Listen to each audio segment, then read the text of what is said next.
Now a hearing on African-American stereotypes in hip-hop and other media. Industry executives talk about efforts to limit offensive language and images. Bobby Rush of Illinois chairs the Commerce Subcommittee on Consumer Protection. A note to our viewers, this event contains language that some may find offensive. The chair recognizes himself for 5 minutes of opening statements. I want to begin by thanking our witnesses who've come from far and near to be a part of this hearing. And I want to assure everyone present that this hearing is not a head-hunting hearing.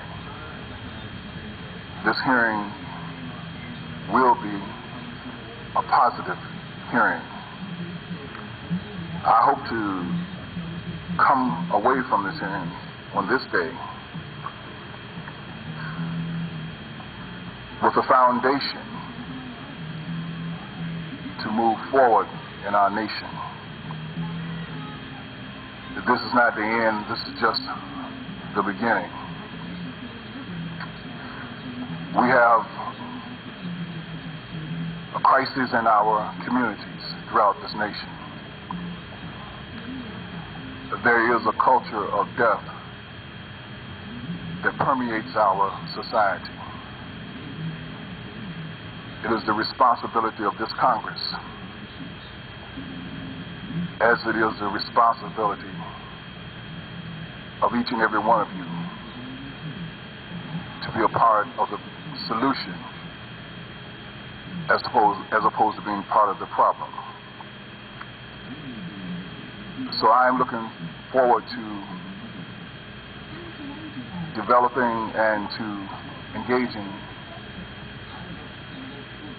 in a coalition of concern and compassion and commitment to address the issue of violence, hate, degradation that have reduced too many of our youngsters to automatons, those who don't recognize life, those who don't value life, and those who don't look forward to a future of hope in this life. I've heard too many of our young people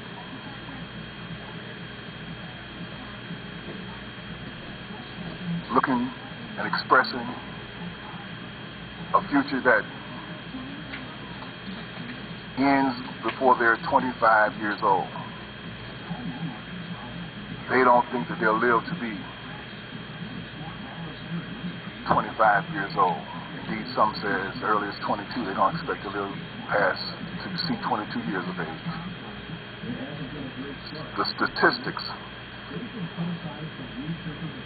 according to the Department of Justice, bear them out. The greatest cause of death for youngsters 18 to 24 years old is homicide in our communities. I'm not blaming anybody. We all are part of the problem, and we all must be part of the solution. This hearing is not anti-hip-hop. Let me be real clear. I am a fan of hip-hop. I've got children who love hip-hop. I admire and respect the hip-hop artists who have created an artwork, an industry, and an environment where they can employ thousands of people who might not have received employment opportunities were it not for them. I respect the First Amendment. And I know that great art is always controversial. But we must also take responsibility in our freedom of expression. I want to conclude by saying and stating the obvious, that the pendulum is beginning to swing. And I'm convinced that so-called gangster rap and misogyny is on its way out of the hip-hop culture. This committee has a profound responsibility, immense jurisdiction, and it is within the purview and the power of this committee, and it has to be within the purpose of this committee, to make sure that we engage in a conversation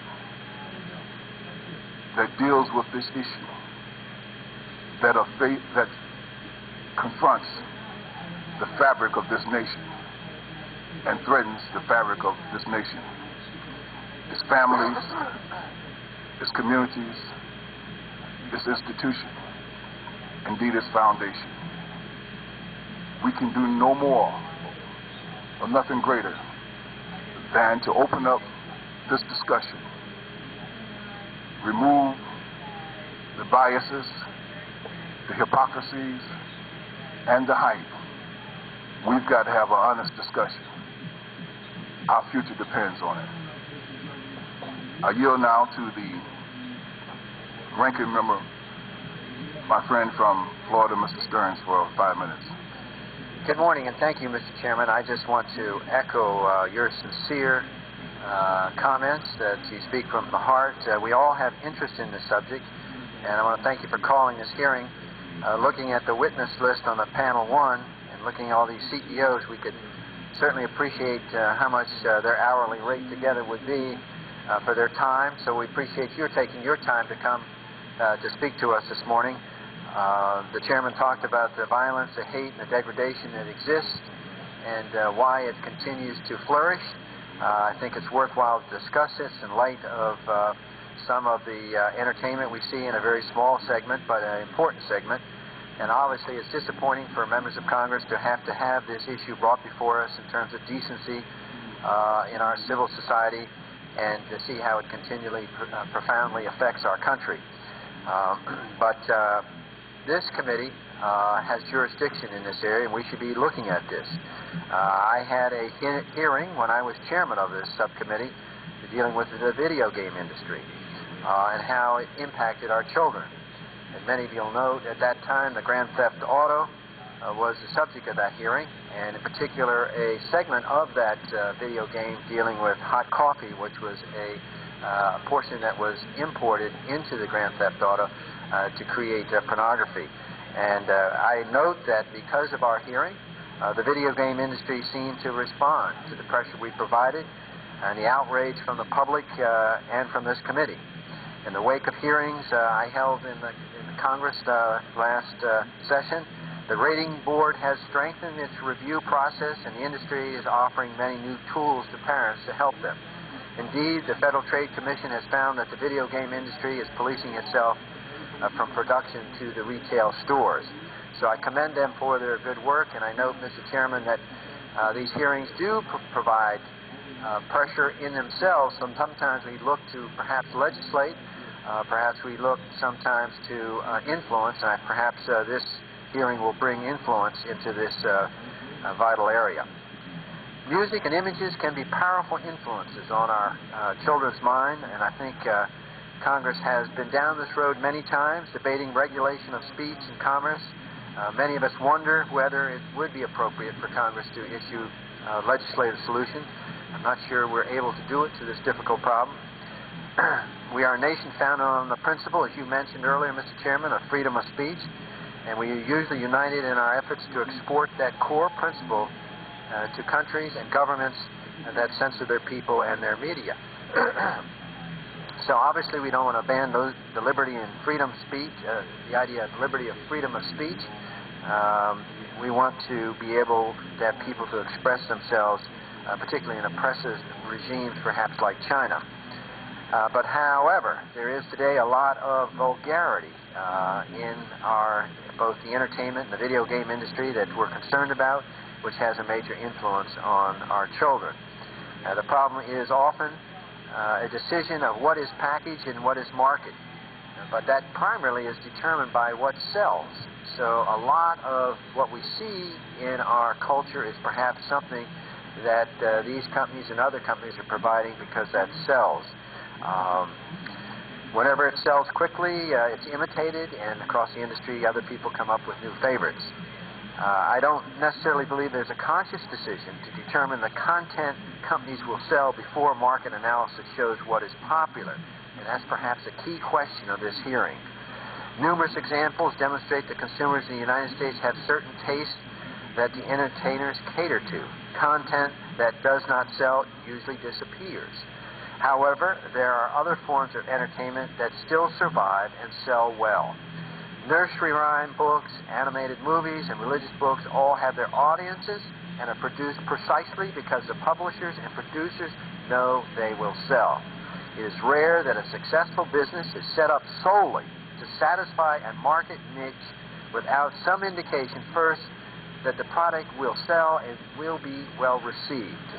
Business failures are often attributable to poor planning and poor research that never finds its market as big as it hoped. The successful ones are often the businesses that either know their market beforehand or readily adapt to it. So in conclusion, Mr. Chairman, I, like yourself, have some serious objections to much of the content that is sold and concerned about the effects it has on our society. I look forward to hearing from our witnesses and obviously asking them some pertinent questions on their opinions. Obviously, American consumers can make their own decisions, but they need information first, and perhaps the biggest thing to do is to provide transparency for the consumer so that certainly the parents know beforehand the product they're getting. There's obviously another concern this committee has always had, and that's privacy and protection of the individual's privacy. And in many universities, they provide broadband internet for their students. Now, a lot of these universities do not set up privacy safeguards so that music can't be stolen. I'm happy to say that the University of Florida that I represent in my district works actively with the recording industry to stop privacy on their broadband network. So I hope more of the universities will follow that university's indication and recommendation. And with that, Mr. Chairman, I yield back. Thank you very much. The chair now recognizes the gentleman lady from Illinois, Ms. Teaquest, for 5 minutes opening statements.